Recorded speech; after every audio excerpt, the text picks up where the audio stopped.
어쨌든 오늘부터 코로나 치료 체계에 변화가 생겼습니다. 언론에서는 이것을 각자 도생 셀프 치료다 이렇게 얘기를 하고 있던데요. 각자 도생이라는 용어가 그렇게 조금 긍정적인 단어는 아닙니다. 나를 믿고 치료를 해도 되는 건지, 너무 아프면 어떻게 해야 되는 건지 하나하나 벌써부터 좀 걱정되는 분들 많으시죠. 이런 걱정을 덜어줄 분을 또 모셨습니다.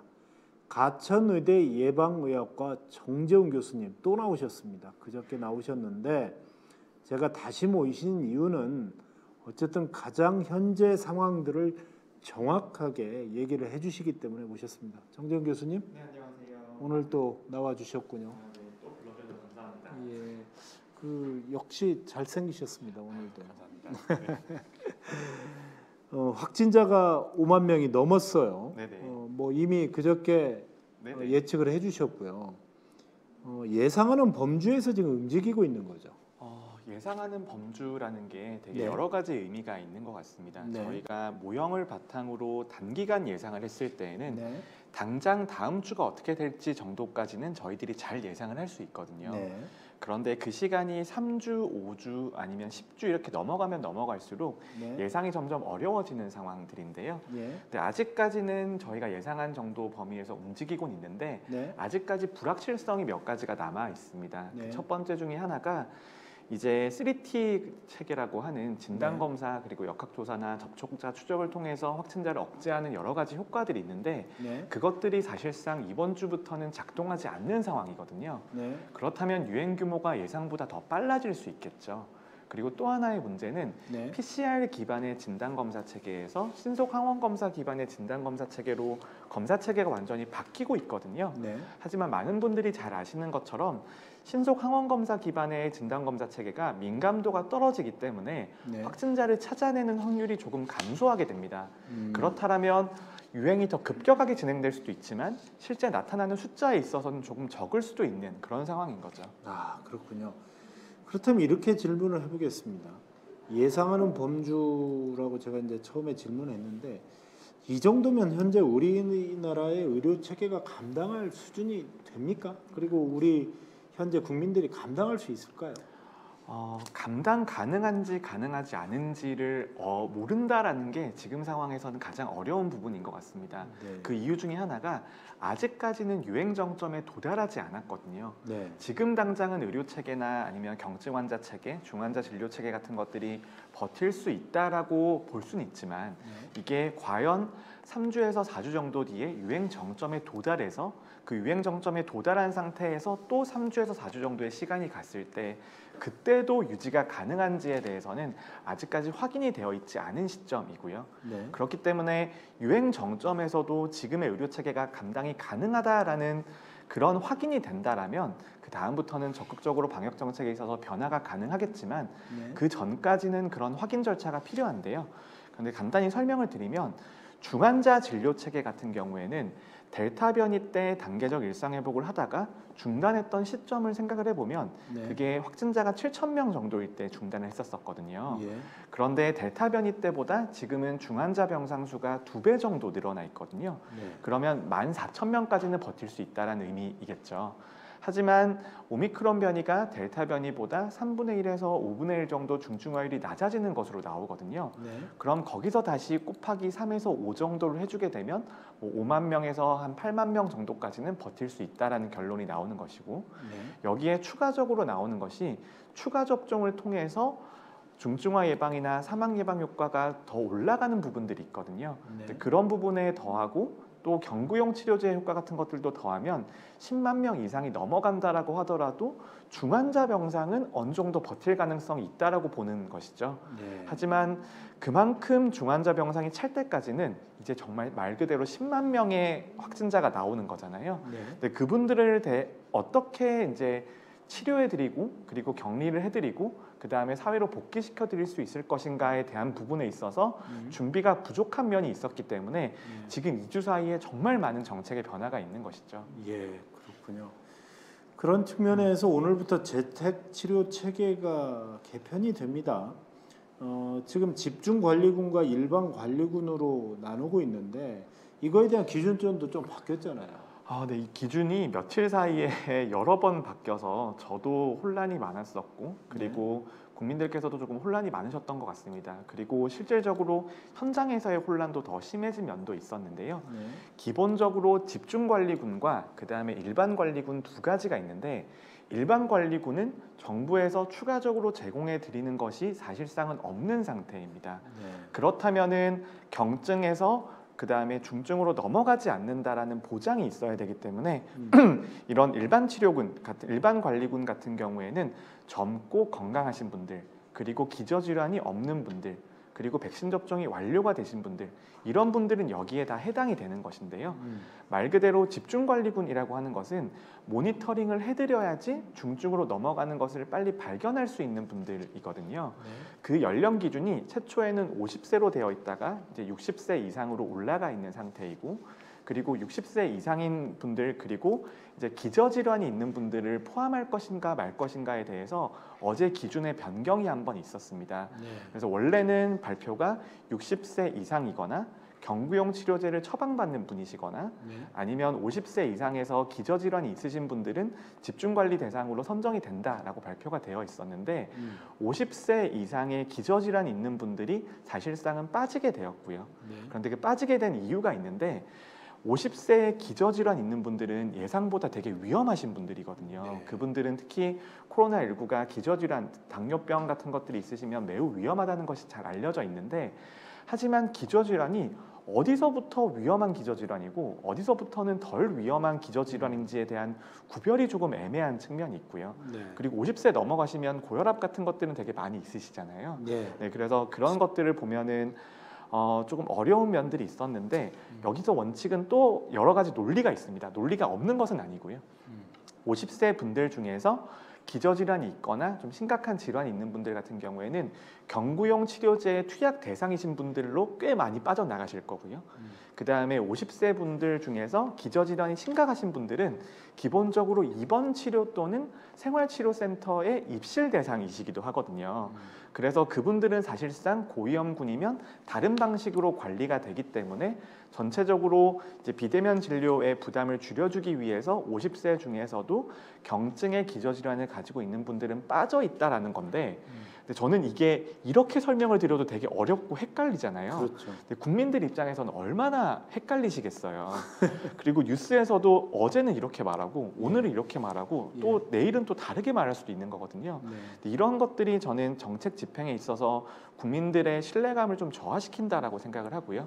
조금 정돈된 형태로 완전히 결정된 형태로 발표하는 게 매우 중요하다고 생각을 하는데 근데 문제는 지금 2주, 3주 정도 사이에 확진자가 주 단위로 2배씩 늘어나고 있잖아요. 그래서 정부가 감당 가능하게 만들기 위해서 기준들을 계속 바꾸고 있는 겁니다. 계속 바꾸고 있으면서 개별적인 정책은 당장 이번 주에 버티게 하기 위해서 만들어내는 것들이거든요. 그런 관점에서 정책이 집행되는 게 조금 아쉽다고는 볼 수 있습니다. 조금 전에 제가 말씀드렸습니다마는 오미크론의 변이가 나온 뒤에 전 세계 확진자가 3억 명에서 4억 명으로 전환하는데 딱 한 달 걸렸다는 거죠. 자, 그렇다면 우리도 지금 확진자가 이제 20만 명, 뭐 30만 명, 40만 명이었던 것이 얼마 전인데 이게 지금 110만 명, 120만 명 하다 보면 일주일마다 더블이 될 수 있다면서요. 이게 그렇게 가기 때문에 행정당국에서도 기준점을 여러 가지 우리가 감당할 수 있는 수준의 의료 체계 그리고 병실 확보 수 그다음에 먹는 치료제를 현재 확보한 거에 따라서 기준점이 조금씩은 변할 수 있다. 이것은 조금 이해가 가는 측면은 있어요. 네, 충분히 어느 정도 이제 저는 당국과 공무원들 그리고 중앙부처 공무원들이 얼마나 헌신적이고 열심히 일하는지 잘 알고 있거든요. 그런데 이제 세부적인 정책을 수립을 하다 보면 네. 그 안에서 거시적인 방향에 대해서 약간 방향이 흔들릴 수도 있는 문제이거든요. 예. 그래서 지금 정책들 중에서 2주, 3주 정도 사이에서 워낙 많은 정책들이 바뀌다 보니까 네. 정책 사이에서 약간 일치되지 않는 부분들이 좀 있습니다. 네. 그런 부분들을 저는 앞으로의 한 2, 3주 정도 사이에 정리를 한번 다 해야 된다라고 생각을 하고요. 그 정리가 필요한 이유가 예전에 우리가 지금 오미크론 변이가 도래하기 전까지는 우리의 방역 전략이 억제 전략에 가까웠습니다. 확진자 숫자를 최대한 줄이고 유행을 확산시키지 않는 방향으로 정책을 수립해 오다가 그래도 피해를 어느 정도 감당할 수 있는 만큼은 받으면서도 피해를 줄이자라는 피해 완화 전략으로 한 번 전환을 했었어요. 그 전환을 했던 게 작년 11월에 단계적 일상회복 1단계로 가는 것들이었거든요. 그런데 단계적 일상회복 1단계를 갔다가 보니까 우리가 준비가 안 된 부분이 너무 많았던 거죠. 첫 번째는 중환자 병상도 준비가 안 된 측면이 있었고, 그리고 추가 접종에 대해서도 백신의 효과 감소에 대해서 대응하는 측면이 부족하기도 했었고, 그래서 델타 변이에 대해서 유행이 심해지면서 긴급 멈춤으로 들어가면서 다시 한번 강력한 억제 정책으로 돌아갔었거든요. 근데 그 억제 정책이 오미크론 변이가 등장하게 되면서 어쩔 수 없이 피해 완화 전략으로 강제적으로 이동이 된 것이죠. 네, 그런 과정이기 때문에 피해 완화 전략으로 패러다임의 전환이 있는 상태에서 그 패러다임 전환으로 가는 과정에서의 세부적인 정책들이 빨리 바뀌는 과정인데 그 과정에서는 초기에 혼란이 좀 불가피한 측면도 어느 정도 있다고 봅니다. 예. 이 대목에서 좀 궁금한 점이 생겼어요. 이 행정당국, 그러니까 질병관리청이 있지만 전문가들과 같이 상의를 해서 이런 정책들이 나올 텐데 현재 이런 정책들은 어떤 단계들을 거치고 어떤 논의 구조를 거쳐서 혹시 결정이 되나요? 그냥 간략하게라도 좀 국민들의 시청자들의 이해를 돕기 위해서요. 네, 매우 어려운 부분인데요. 예. 어쨌거나 지금 우리나라에서 방역 정책을 총괄하는 데 있어서는 두 가지 조직이 가장 중요합니다. 두 가지 조직. 하나가 방역대책본부이고요. 예. 그리고 중앙재난수습본부, 중대본 예. 또는 중대본. 중수본이라고 부르는 예, 예. 두 가지 조직이 있는데요. 네. 방대본 같은 경우에는 조금 더 의료 현장이나 방역 정책의 과학적인 근거에 대한 부분에 더 집중을 하고 있고요. 예를 들어서 유행 예측, 현장에서 역학조사, 그 다음에 예방접종 정책 이런 부분들에 대해서 집중을 하고 있는 게 방대본이고 네. 전체적인 사회적 거리두기라든지 방역 정책의 패러다임에 있어서 그것을 결정하는 것은 중수본의 역할인 예. 거거든요. 네. 그리고 거기에서도 방대본 같은 경우에는 대부분 질병관리청에 계신 분들이 방대본에서 그 임무를 담당을 하고 계신 것들이죠. 예. 그리고 어떻게 보면 방대본이 조금 더 전문성이 있는 조직이고요. 중수본 같은 경우에는 관료, 보건복지부의 관료 중심의 조직입니다. 그래서 그쪽에서는 정책 수립과 입안을 하는 과정들이 돌아가고 있는데요. 그래서 과학적인 근거나 전체적인 방향이나 아니면 백그라운드를 제시해주고 그리고 또 현장의 실무를 담당하는 게 방대본, 그리고 정책적인 수립을 담당을 하고 사회적 거리두기나 거시적인 방향에 있어서 조정을 하는 게 중수본이라고 보시면 되고, 그리고 거기에서도 뭐 병상에 대한 부분은 중수본에서 담당하는 부분도 있고 약간 그 두 개의 조직이 서로 협력하면서 돌아가는 부분이 있습니다.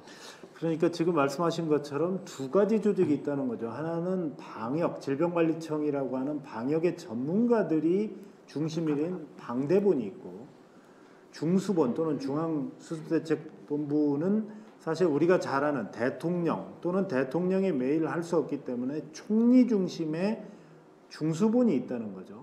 그런데 이제 방대본에서 준비하는 전문가들의 정책, 그러니까 실질적인 뭐 검사라든가 여러 가지 그 전문적인 영역을 논의를 해서 중수본에다 그런 것들을 보내주겠죠. 그러면 중수본에서는 여러 가지 병원을 동원하거나 행정 명령을 하거나 뭐 여러 가지 상황들 속에서 해야 되기 때문에 그것을 총괄해서 전체적인 그 태스크포스 가장 상위 단계가 중수본이 되는 건데, 네네.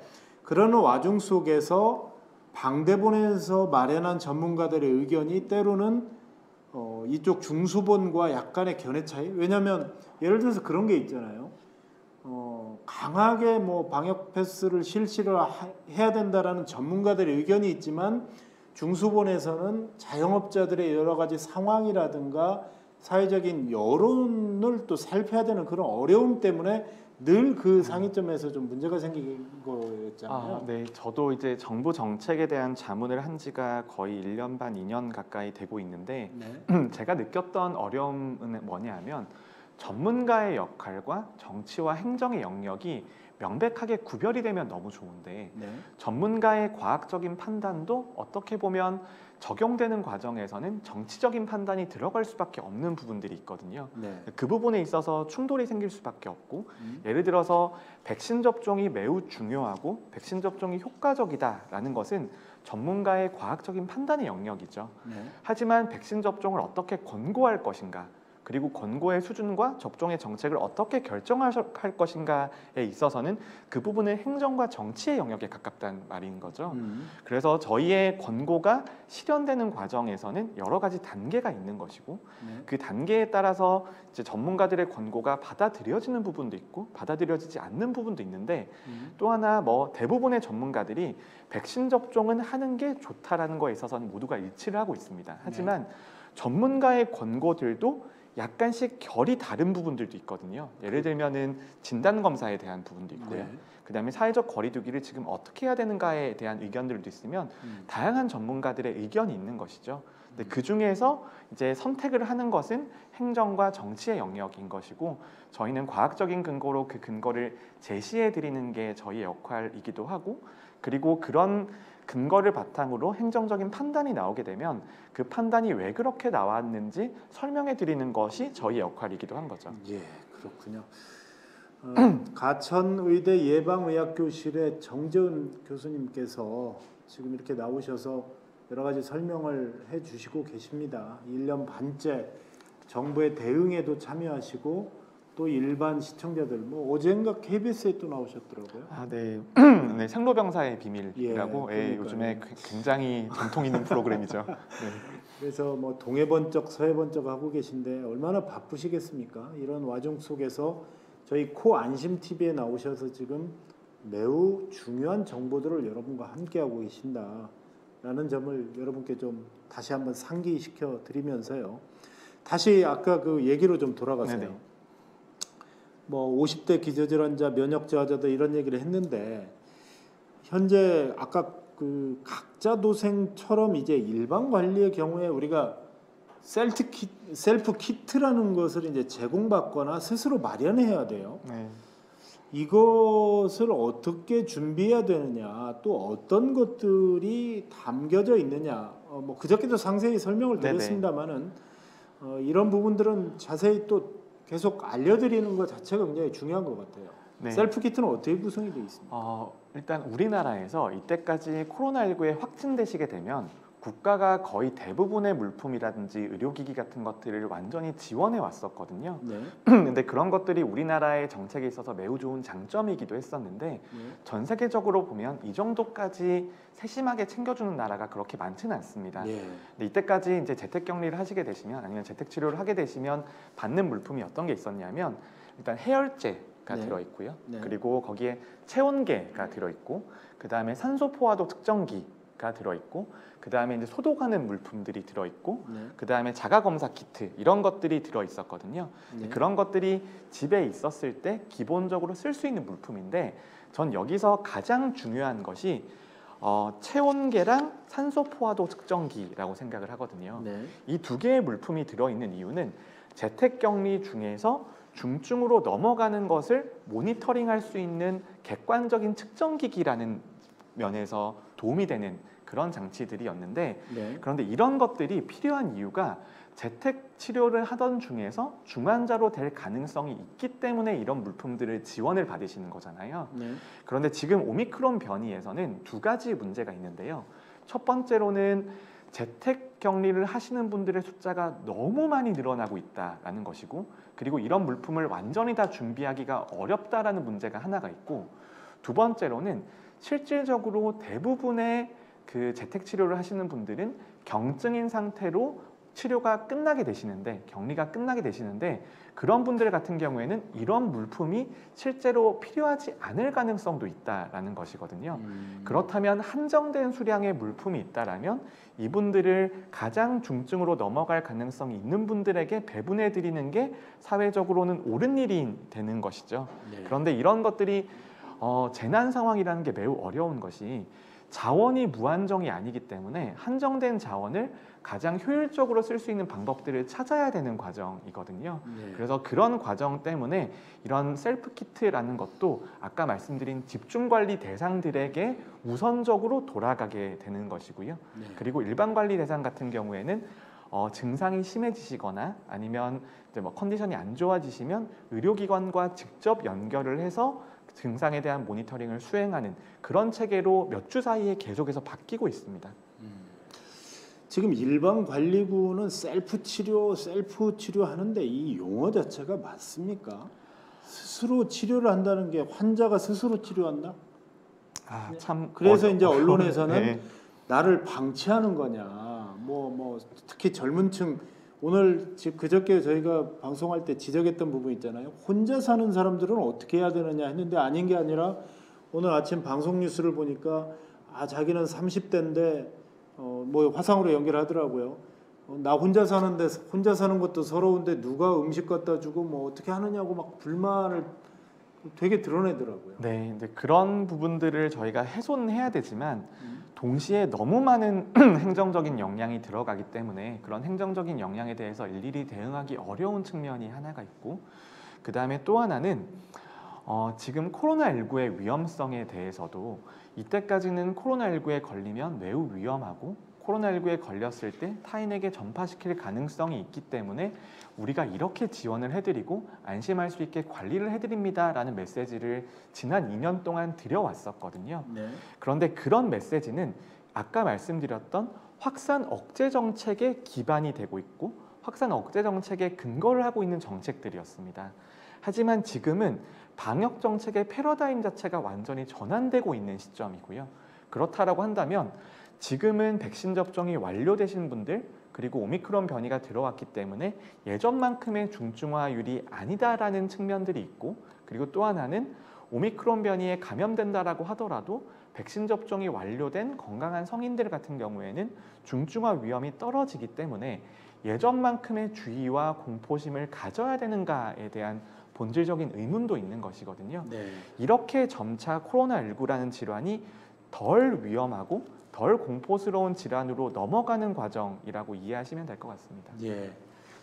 정재훈 교수님도 말씀하셨지만 의료 체계에 있어서 현재 가장 중요한 것은 사망으로 이를 위험성이 가장 높은 대상을 가장 중점적으로 할 수밖에 없다. 그렇기 때문에 현재 우리가 관리할 수 있는 수준에서 중증으로 갈 60세 이상의 고령자 그리고 기저질환자들을 대상으로 가자는 거고요. 30대나 뭐 20대 물론 혼자 사는 거에 그런 부분들도 있지만 불편함을 조금은 인내해 주시고 우리가 조금씩 양보하고 인내하는 그런 자세도 조금 요구된다. 그런 부분들을 좀 양해를 해 주셨으면 좋겠습니다. 그렇지 않으면 지금 하루에 10만 명 이상의 환자가 나오는데 10만 명한테 행정인력이 모두 달라붙을 수 있는 것도 아니고요. 그런 부분들에 대해서는 물론 그러면서 사각지대가 있어서는 절대 안 되겠죠. 그 부분에 대해서는 여러 가지 뭐 119라든가 여러 가지 어제 서울시에서도 얘기했지만 24시간 운영되는 센터를 통해서 얘기들을 좀 듣고 처방이나 이런 부분들을 여러분께서 염두에 두시고 좀 자가 격리를 하셨으면 좋겠다. 이런 생각을 좀 해보게 됩니다. 어쨌든 일반 환자들은 재택 치료 키트를 안 주고 그러는 건데 일반 환자들은 뭘 준비하면 좋을까요?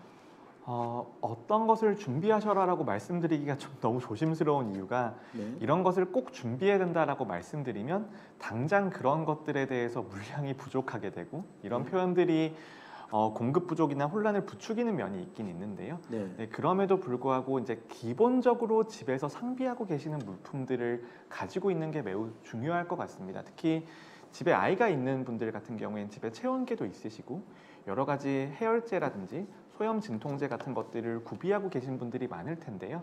네, 그런 것들은 비단 이런 코로나19에 대한 대응뿐만이 아니라 일반적인 실생활에서도 중요한 물건들이기도 하거든요. 네. 그래서 저는 체온계, 그다음에 뭐 소염 진통제, 그다음에 해열제 정도 등은 구비해 두시는 게 저는 도움이 될 것이라고 생각을 하고요. 예. 또 하나는 이제 자가 진단 검사 키트를 많이 사둬야 되는 것이 아닌가 이렇게 의심하시는 분들도 있고 고민하시는 분들도 있을 것 같습니다. 예. 그런데 저는 자가 진단 검사 키트가 무증상인 상태에서 검사하는 용도로는 그렇게까지 적합하진 않다라고 생각을 하거든요. 자가 진단 검사 키트라고 하는 것은 어디까지나 증상이 있는 상태에서는 어느 정도의 성능이 보장이 되지만 증상이 없는 상태에서는 검사한다라고 하더라도 이게 완전히 음성이다라는 것을 확인하기가 어려운 상태이기 때문에 저는 이제 증상이 있을 때 선별 검사소 등에서 검사를 가서 검사하시는 것들은 어느 정도 체계가 유지가 되고 물품이 충분히 공급이 될 수 있기 때문에 자가 진단 검사 키트까지 집에서 다 구비하실 필요까지는 없지 않을까 그렇게 생각을 합니다. 네. 그래서 이제 어제도 댓글에서 나왔는데 자가 진단 키트를 전 국민에게 모두 배포하자. 뭐 왜 이것을 비싸게 사야 되느냐, 마스크처럼 공용화해달라 이런 그 주장이 있더라고요. 이거에 대해서 어떻게 생각하세요? 일단 비용에 대한 부분도 있고요. 그 다음에 두 번째로는 마스크라고 하는 것은 기본적으로 매우 효과적인 방역 수단이고 근거가 잘 수립이 되어 있습니다.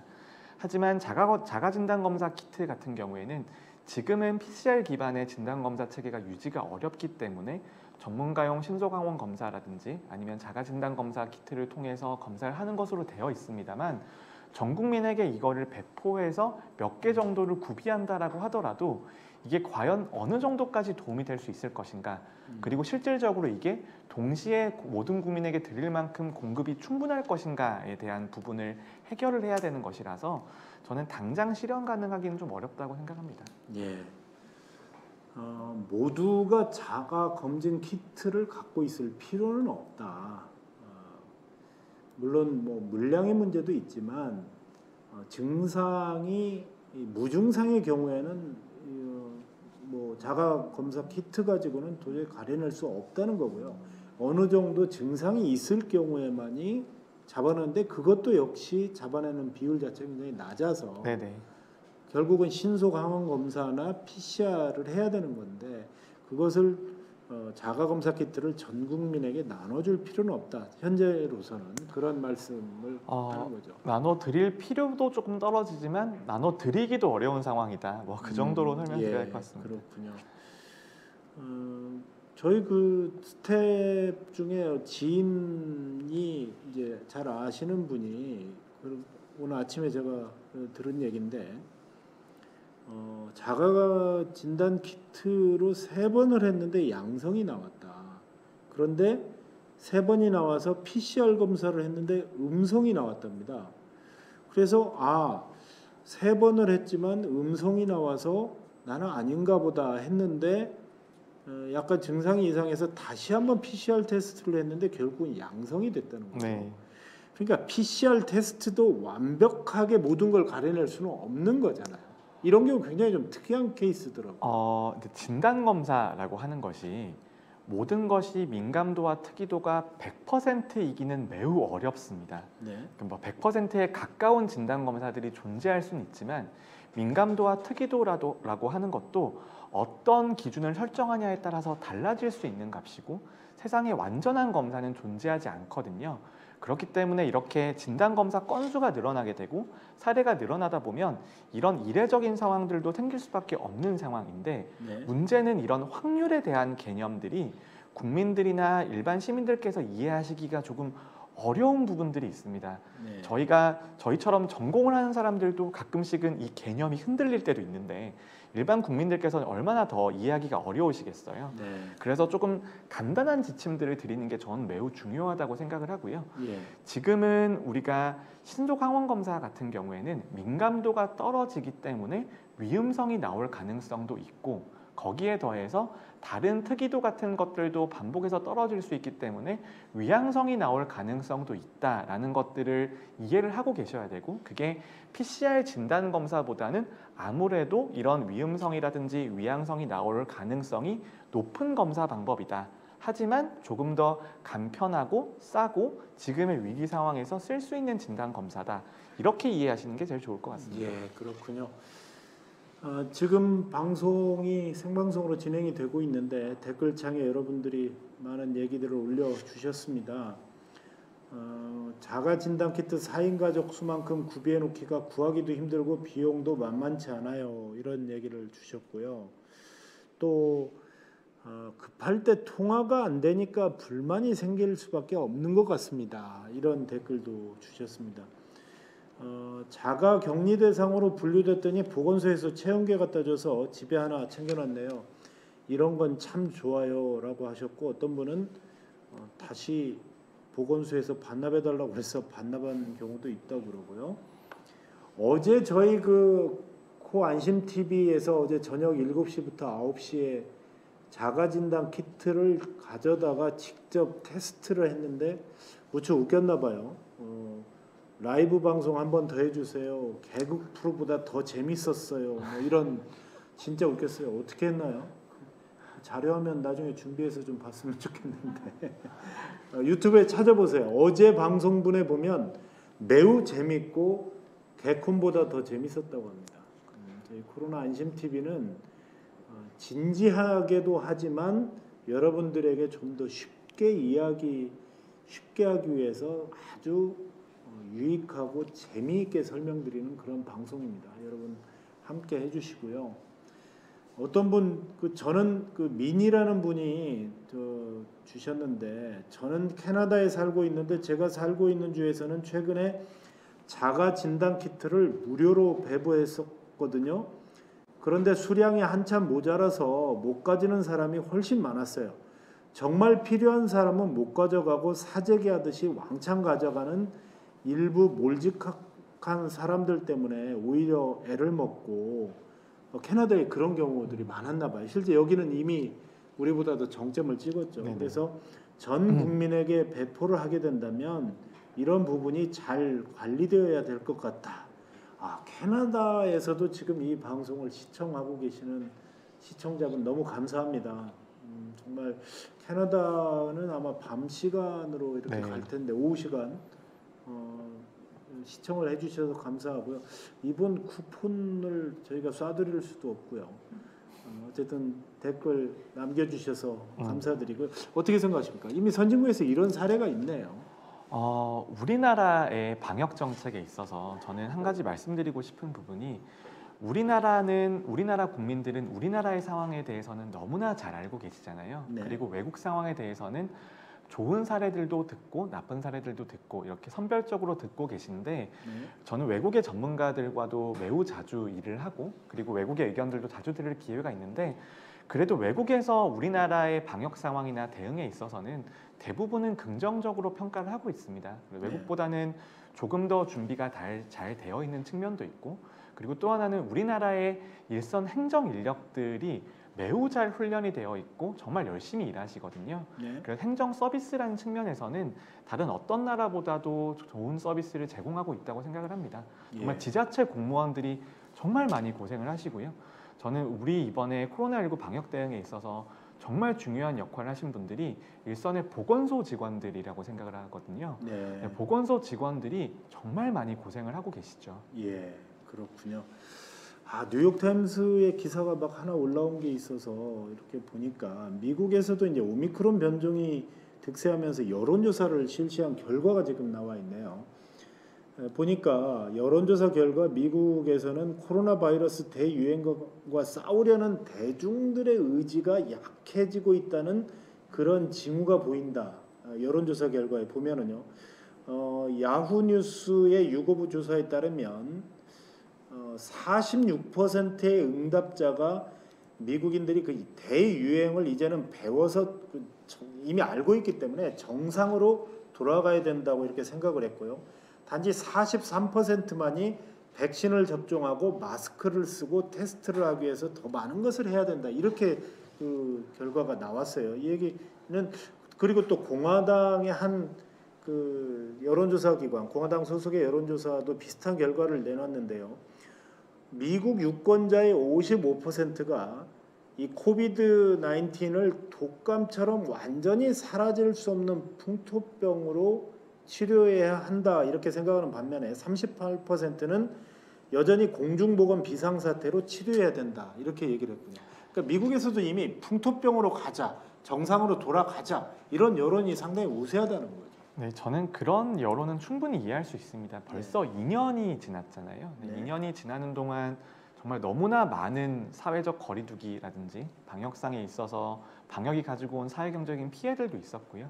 네. 그렇기 때문에 이런 지치고 힘든 마음을 저는 충분히 이해를 하고 네. 그리고 어느 정도는 그런 의견이 맞다고 생각을 합니다. 예전처럼 우리가 방역을 2년 동안 하기 위해서 방역을 하는 건 아니거든요. 네. 앞으로 나아가기 위해서 방역을 하는 거고 방역을 하는 이유는 우리가 견딜 수 있는 피해만큼이 되는 순간까지 기다리다가 그때부터는 앞으로 나아가기 위해서 이때까지 방역을 했던 것이라고 저는 생각을 합니다. 특히 2년간의 우리나라가 시간을 벌어서 접종률도 높이고 경구형 치료제가 들어올 때까지 기다리기도 했고 그리고 지금은 전파력이 높지만 중증화율이 떨어져 있는 오미크론 변이가 유행을 하고 있기 때문에 지금 이 시간을 위해서 2년간 고생해왔다고 저는 생각을 하거든요.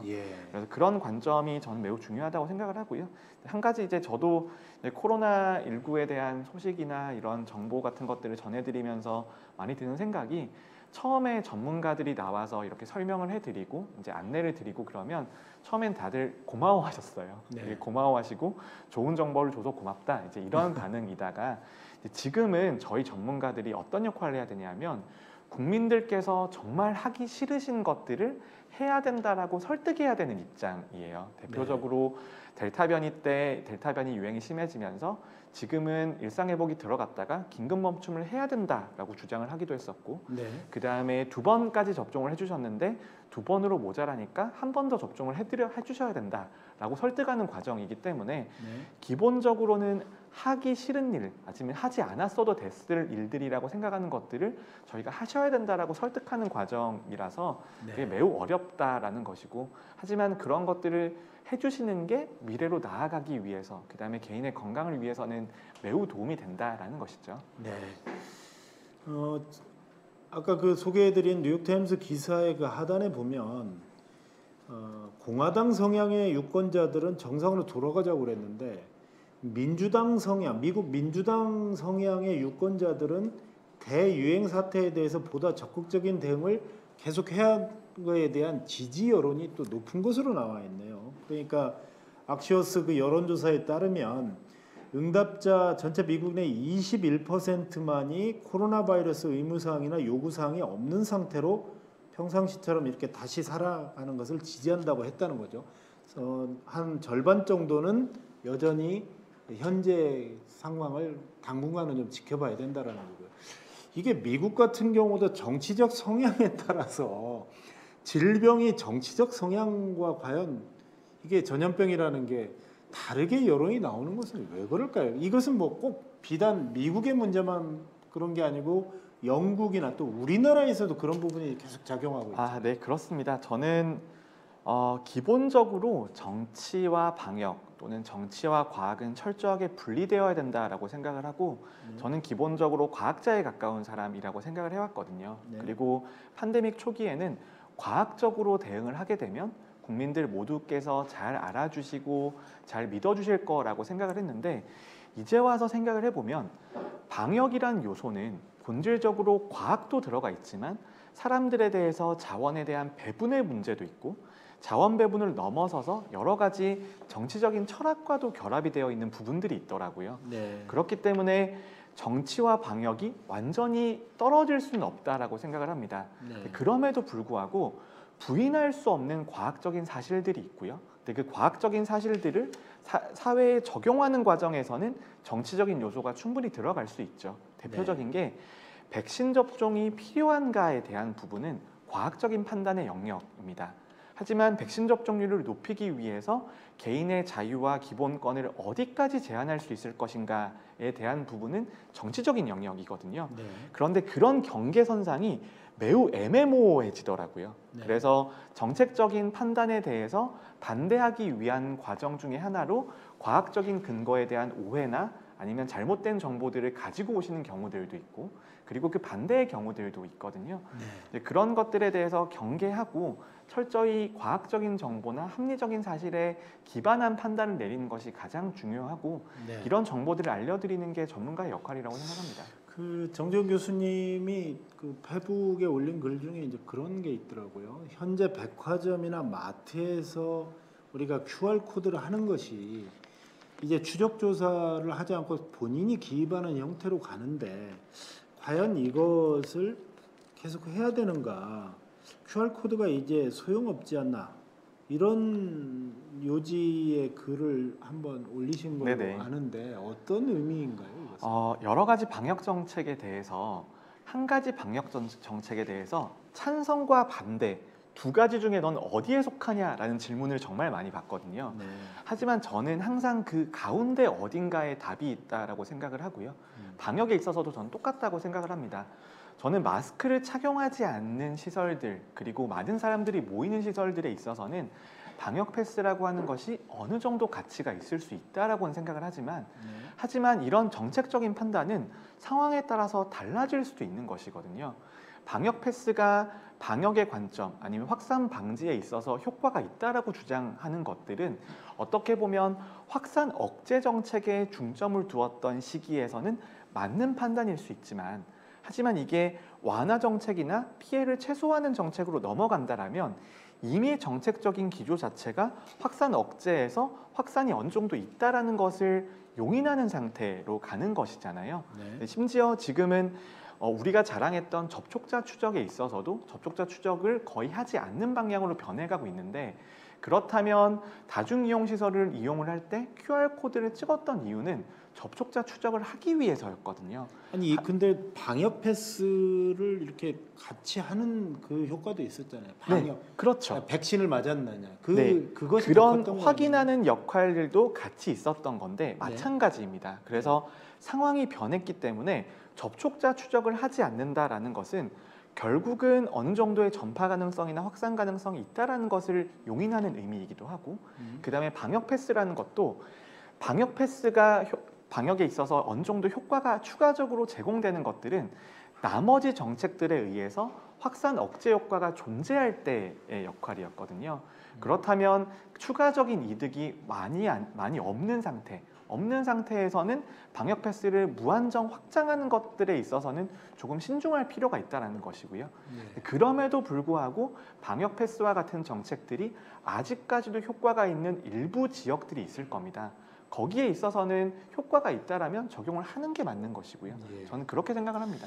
이런 의미도 있네요. 지금 정 교수님의 말씀을 좀 정리를 하면 우리가 QR 코드와 접종 백신 증명서를 QR 코드로 했던 이유는 사실은 궁극적으로는 백신 접종률을 조금 높여나가자 이런 의미에서 독려를 했는데, 이미 하루에 5만 명씩의 감염자가 발생을 하고 있고, 그 다음에 85% 가까이가 이미 백신 접종을 마친 상황에서 단지 15%만을 가려내기 위해서 85%가 매일 불필요하게 QR코드를 찍어야 되는가, 그런 부분들에 대한 것도 좀 있을 수 있겠네요. 네, 그런 부분들이 있을 수 있고요. 저는 방역 패스라고 하는 것들을, 저는 방역 패스가 최초 도입됐을 때부터 정책적인 논의를 정말 많이 참여했던 사람인데, 저는 방역 패스를 처음에는 접종률을 제고하기 위한 목적, 그 다음에 사회적 거리두기를 보완 내지 대체하기 위한 목적 두 가지라고 생각을 한다면,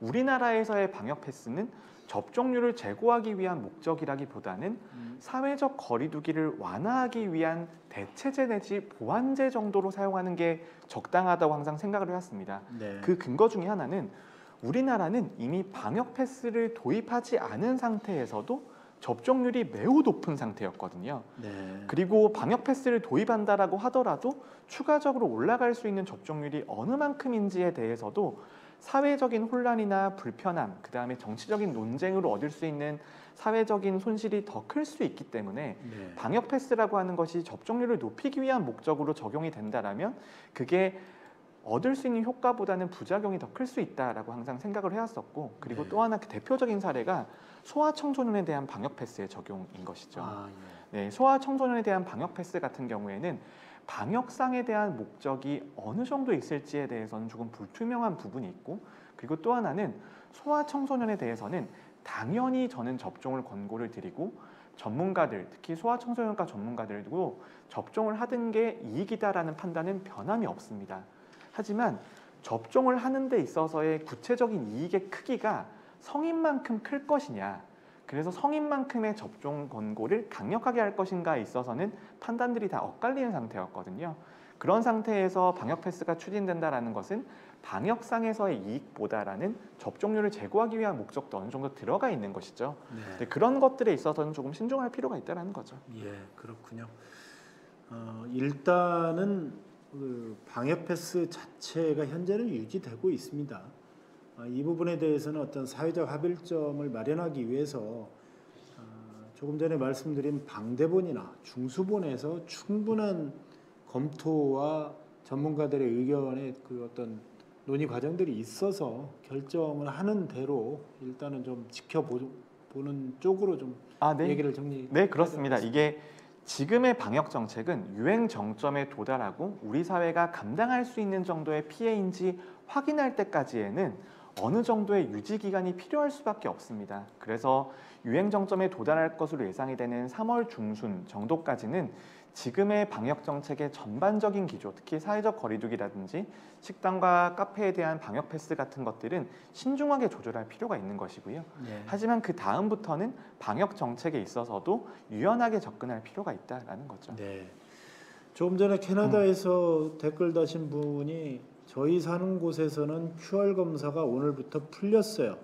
그러니까 마스크는 3월 1일부터 푼다고 하네요. 캐나다 지역에서는 아마 이미 되고 있는데 이것은요, 저희의 상황과는 다른 겁니다.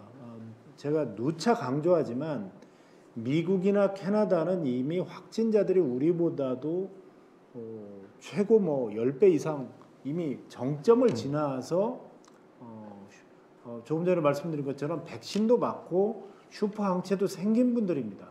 그리고 또 이미 백신을 맞고 돌파 감염을 해서 면역력을 갖고 있다는 거죠. 그렇기 때문에 이제 어떻게 보면 마스크도 벗고 갈 수 있지만 우리나라는 아직 정점이 오지 않았다.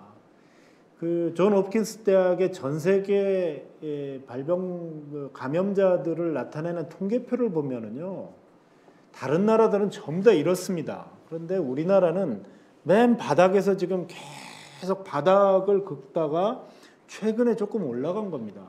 실제로 이번 설 연휴 때 제가 그 통계를 보니까요, 대부분 음력설을 맞이하는 이 아시아 지역에서 우리나라를 포함해서 많이 환자들이 급등세를 나타냈다고 그래요.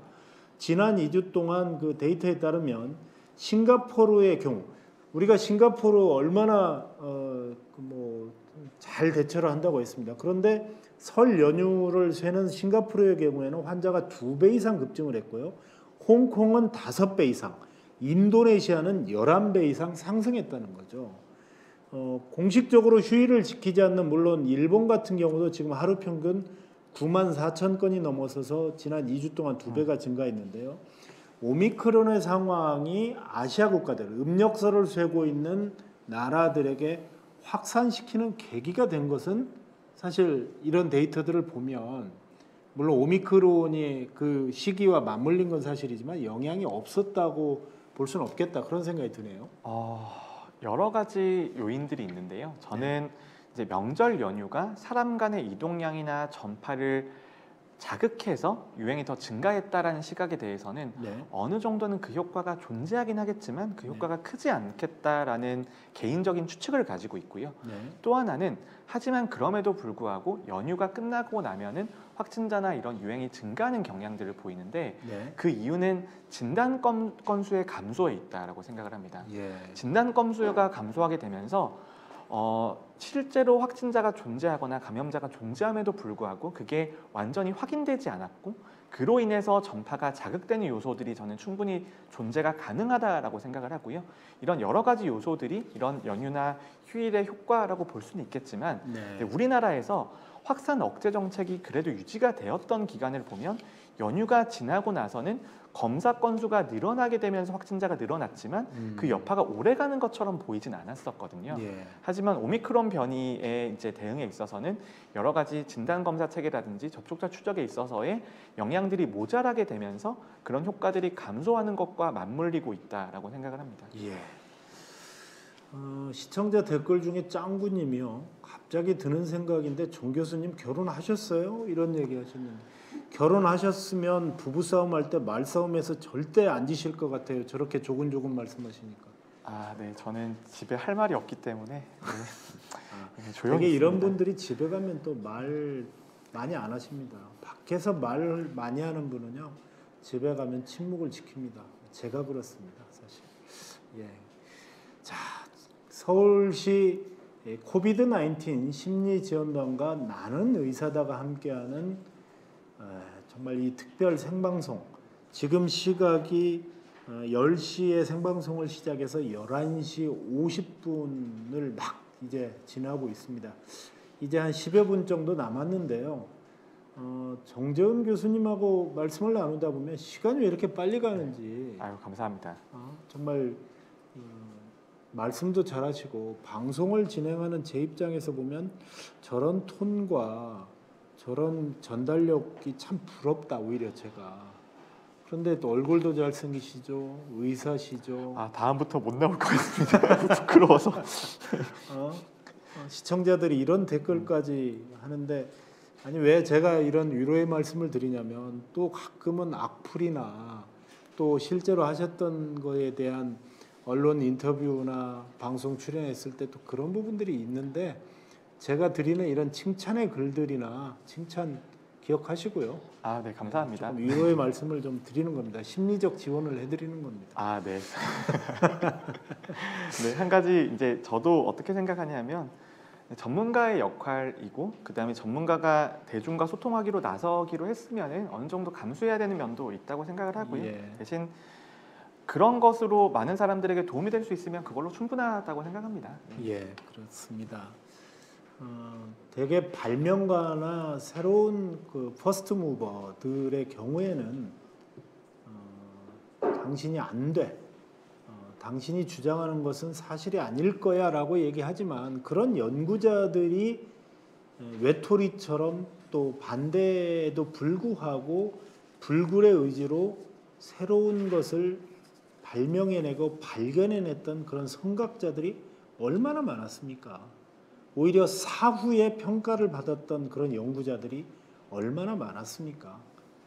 우리가 그런 부분들에서 좀 전문가의 영역에 계시는 그런 분들의 말을 신뢰하면서 가야 되겠다 이런 생각을 듭니다. 자, 이제 좀 얘기를 정리를 조금 해볼 텐데요. 지금 시청자들의 질문 중에도 어쨌든 이런 질문이 가장 많아요. 내가 그래도 증상이 생기고 나면 병원에 가야 되는 것인데 어떤 방법들이 있는 건지 또는 내가 이것을 또 아이 특히 신생아나 이런 아이들이 아팠을 때는 정말 부모 입장에서는 당황할 수밖에 네네. 없잖아요. 격리 상태에서 어떻게 해야 되는 겁니까? 특히 아이들에 있어서는 이제 아이들의 감염이 매우 많이 늘어나게 될 것이라서 부모들의 입장에서는 매우 어려울 수밖에 없습니다. 지금은 오미크론 변이에 감염되었다라고 하더라도 특별한 증상이 존재하진 않거든요. 네. 초기에는 대부분은 감기와 유사한 증상들이 나타나게 되고 이게 중증으로 진행하는 것인지 아닌지에 대해서도 많은 분들이 고민을 하시게 될 텐데요. 첫 번째로는 성인 같은 경우에는 일반적인 감기 증상을 넘어서서 호흡곤란이나 흉통 같은 것들이 있으면 이것은 중증으로 진행될 가능성이 있다라는 중요한 신호 중에 하나입니다. 그렇기 때문에 그때에는 지금은 이제 확진되시고 나면은 여러 가지 확진 통보 문자 이외에 보건소나 지자체에서 연락 오는 것들이 너무나 적을 텐데요. 지금은 빠르게 시스템을 정비를 하고 있어서 집 근처에서 어떤 의원들에서 상담과 진료를 받으실 수 있는지에 대한 안내가 지속적으로 지자체에서 돌아갈 것으로 보이고요. 또 하나는 신생아와 소아청소년에 대한 문제인데 여기에 있어서도 지금 개선들이 이루어지고 있습니다. 특히 동네 1차 의료를 담당하고 있는 소아청소년과의 협력을 해서 어떤 상담을 받을 수 있는지에 대한 시스템을 셋업을 하고 있는데 특히 신생아 같은 경우에는 원칙은 항상 동일합니다. 아이가 처지거나 많이 보채거나 밥을 먹지 않게 되면 그럴 경우에는 위험할 가능성이 있다라고 항상 의사들이 말씀을 드리거든요. 그런 신호들에 대해서 확인할 필요가 있고 그럼에도 불구하고 아이가 있는 경우에는 너무나 불안하실 수밖에 없죠. 이런 것들 상황에 대해서 조금 더 상담을 할 수 있고 비대면 진료를 할 수 있는 시스템들을 한 2주나 3주 정도 사이에 최대한 많이 늘려놓는 것들이 시민들을 위해서는 가장 중요한 방법이라고 생각합니다. 네.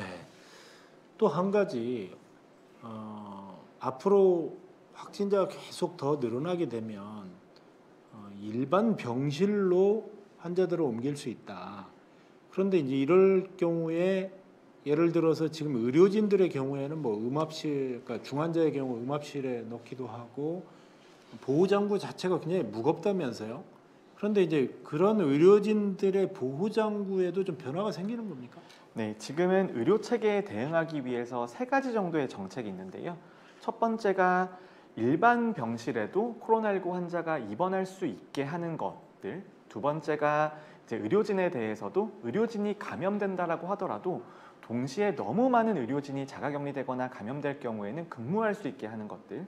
그리고 의료진에 대해서 전체적인 보호 장비를 간소화하는 것들이 추진이 되고 있는데 이것도 전체적으로 보면 이제는 코로나19에 대해서 피해 최소화 전략 그리고 사회의 기능을 유지하는 전략으로 전환을 하는 것입니다. 당연히 이렇게 되면 감염의 위험이라든지 전파의 가능성들은 존재할 수밖에 없습니다만 그런 가능성보다는 사회 전체를 유지할 수 있게 하고 피해를 받을 수 있게 하는 것들이 더 중요하다는 판단 때문에 패러다임 자체가 적극적으로 변화하는 것이거든요. 그런 식의 변화에 대해서도 조금 익숙해질 필요가 있는 것이죠. 네. 다음 주에 4차 접종 계획 얘기가 지금 자꾸 흘러나오고 있어요. 4차 접종 같은 경우는 어떻게 보십니까? 이거는 조금 신중한 표현이 필요할 것 같은데요. 저는 이제 3회 접종, 특히 오미크론 변이에 있어서 3회 접종의 가장 중요한 효과는 중환자와 사망자가 되는 것을 막아주는 효과라고 생각을 합니다. 델타 변이 때까지만 하더라도 그래도 매우 높은 정도의 감염 예방 효과가 있었고 오미크론 변이에서도 3회 접종할 경우에는 최소한 3개월에서 4개월 정도까지는 감염 예방 효과가 유지가 되는 것으로 보이지만 예전에 기대했던 것만큼의 효과는 아닌 상태이고 전파력이 워낙 높아져 있기 때문에 백신 접종만으로 전파를 완전히 차단하는 것은 어려운 상태이거든요. 그렇다면 백신의 효과라고 하는 것은 중환자와 사망자가 되는 것을 막아주는 효과인데 4회 접종을 했을 때 과연 중환자와 사망자가 되는 것을 막아주는 효과가 극적으로 더 높아질 것이냐, 더 오랫동안 지속이 될 거냐에 있어서는 아직까지는 많은 데이터가 있지는 않고요. 저는 예를 들어서 요양병원이나 요양원에 계신 어르신들, 그 다음에 면역이 극심하게 저하된 고연령층에 대해서는 추가 접종을 함으로써 얻는 이득이 있을 수 있다라고 생각을 합니다. 네. 그런 부분에 대해서는 추가 접종에 대해서 고민을 할 필요가 있겠죠. 하지만 일반적인 인구 집단에 대해서는 이런 중환자 예방 효과에 대해서 명백한 감소 아니면 접종을 했을 때 추가적으로 그 효과가 회복이 된다라는 근거가 있다라면 접종을 할 수 있지만 아직까지는 그런 근거가 충분하진 않다고 생각합니다. 네. 혼자 치료를 과연 잘 할 수 있을까 걱정하시는 분들도 많으셨을 텐데 그런 걱정을 덜어주는 시간이었던 것 같습니다. 시청자 댓글에도 너무 정말 시간이 빨리 간다. 정재훈 교수님과 함께 한 시간이 너무 빨리 가고 또 마스크와 뭐 QR 코드에 대한 얘기를 많이 해주셨는데 상당히 일리가 있다 이런 얘기들을 댓글창에도 현재 주시네요. 자, 가천의대 예방의학과 교실 정재훈 교수님 오늘 또 감사합니다. 네, 감사합니다. 네, 감사합니다.